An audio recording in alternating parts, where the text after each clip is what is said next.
Myself Neeru Kumari, welcome to 11th Commerce Business Study classes.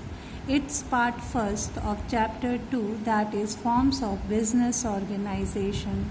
Today we cover the topic that is classification of business enterprises, and under this we discuss about two types of business enterprises, that is sole proprietorship and Hindu undivided family. Let's start with the introduction.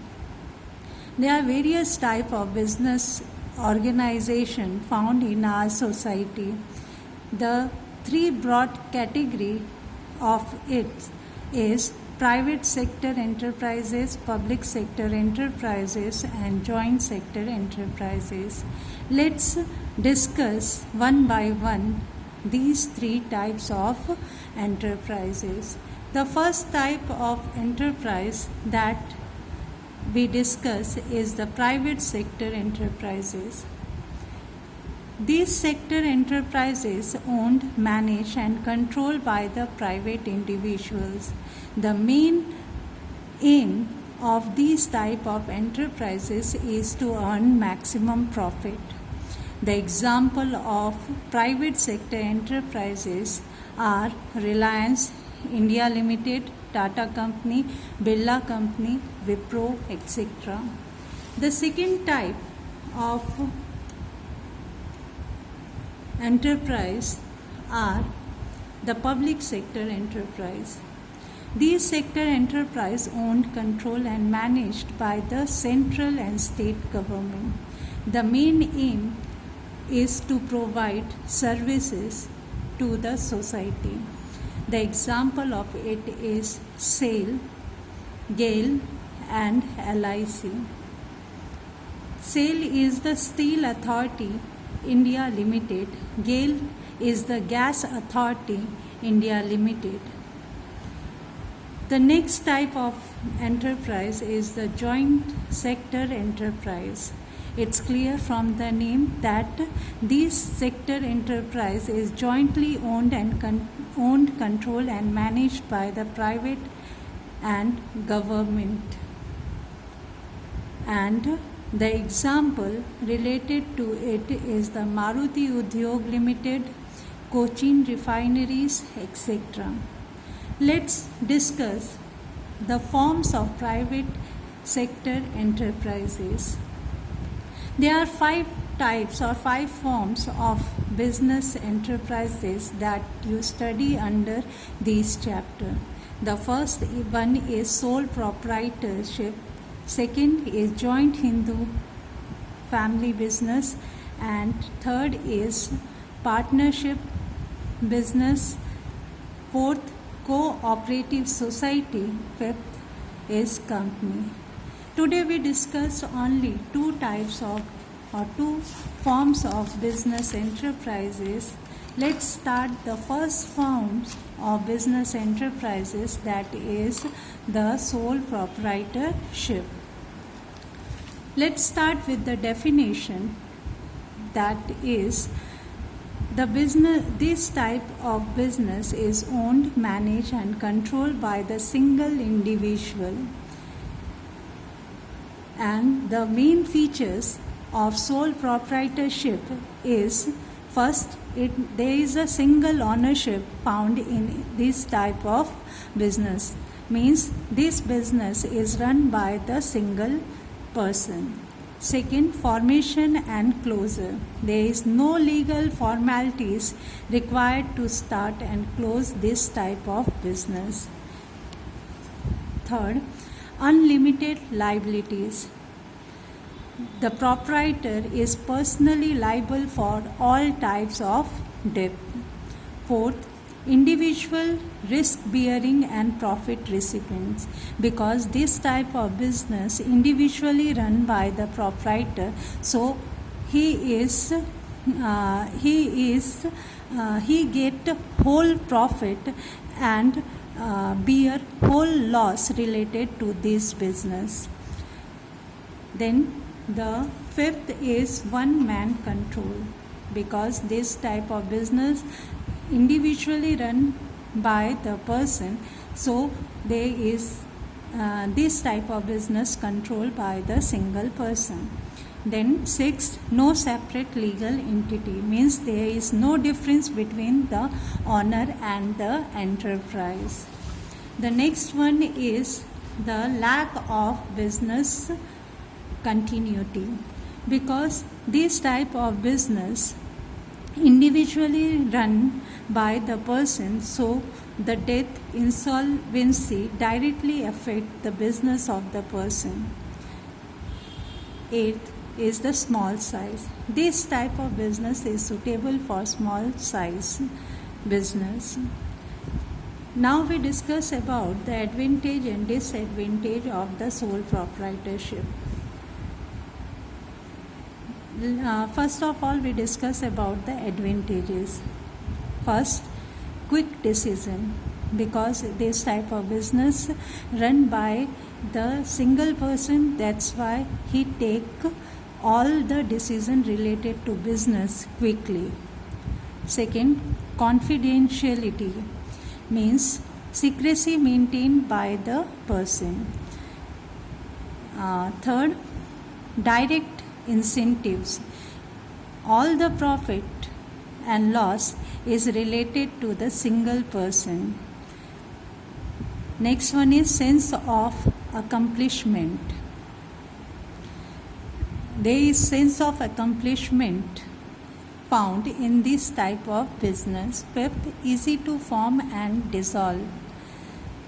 There is no legal formalities done by the individual or required by the individual in case of establishment and also in case of dissolution. And next one is, now we discuss about the disadvantage of sole proprietorship. The first one is limited resources, because this type of business individually run by the person, so there is a limited resource available in this type of business, because there is a limited capacity of individual to make investment in the business. And second, limited life of the business, because it is run by the single person, so it is affected, directly affected by the death, insolvency or other case. Then third, unlimited liabilities. There is unlimited liability of the proprietor related to the business. In order to settle the liability, proprietor may sell their assets, personal assets. Then 4, limited managerial skill. Every person has not expert in different field, so there is a limited managerial skill found in this business. The conclusion related to this type of business is, this type of business is suitable for small scale enterprises, and it requires personal essence, which requires personal attention and limited capital. Means this type of business is suitable for only those type of business which require personal attention and limited capital. Example is local grocery shop, small bakery, tailoring shop, etc. Let's discuss the second types of business, that is Hindu undivided family, and start with definition.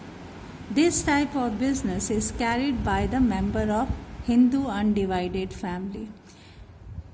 It is governed by the Hindu Succession Act, which exists under Hindu law. There is 2 conditions related to the joint Hindu family business, that is, minimum 2 male members must be there in the family. The second one is there must be existence of some ancestral property. These two conditions must be fulfilled in order to run joint Hindu family business. The other important things are the ancestral property is inherited by the male member of Hindu undivided family. Other important thing is the member who share and who are entitled to get a share in the profit of joint Hindu undivided family business are known as corporationers. Means the member who are entitled to get share in joint Hindu family business are known as corporationers. The main features of the Hindu undivided family is first, formation. For its formation, at least two male members is required, and there must be existence of ancestral property that inherited by them. And the membership, important thing is that the membership person get by birth. And this type of business governed by the Hindu Succession Act 1956. The second feature is liabilities. Karta has unlimited liabilities, but the other family member has limited liability up to their shares in business. And third is control. This business is managed and controlled by the Karta, and Karta has legal right to enter into contract with other.